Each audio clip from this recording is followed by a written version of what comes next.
ntago bisanzwe ntago bisanzwe ntago bisanzwe kura yo moto kura moto moto ni yanjye kura iyi moto ni yanjye ubu yahezeho nimumfashe moto ni ya moto yanjye iyi ni ya moto yanjye egura moto yawe muze egura moto yawe uretse gato no hasi yafashwe uretse gatoya ibi ni ibiki twiboneye n'amaso yacu kuri uyu muganga twahawe amakuru ariko ndabona ibibera hano rwose ni ibintu bidasanzwe zamura aho ngaho babyeyi dukomeje gupfukama imbere yanyu tubashimira kubw'umutungo twakiriye fungura urebe umutungo wawe wamaze kwakira umutungo wawe yamaye ibi ni ibiki ibi ni ibiki ibi ni ibiki ibi ni ibiki ibi ni ibiki cameraman egera amafaranga ibi ni ibiki karibwo twabibonaho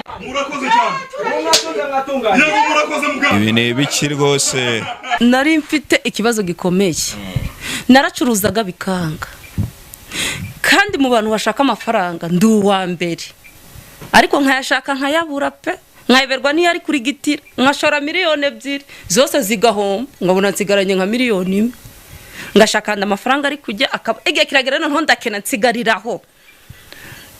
sinzi ukuntu rero nagize amahirwe ubu nabambwiye ati ujye kwa muganga uzahagirira umugisha ndavuga uko byagenda kose maze guhomba nari nsigaye ndi umutindi gutyo urukumbona urasura kubona ko ndi umugore mwiza ukeye sibonye imodoka yanjye mfite hariya mfite n'izindi mu muhanda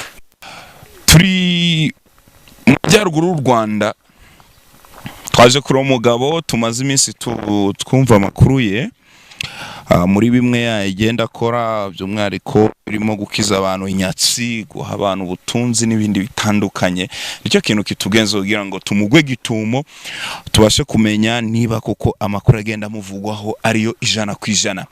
Ngiye nitwa John ndi kumwe na Fulgence kuri kamera aragenda dufasha kugira ngo mashusho ndetse n'amajwi bigende bibageraho 5 kwa 5 turagenda tugana n'abaturage muri bice duherereyemo kugira ngo tumenye uko ibintu ubyifashe.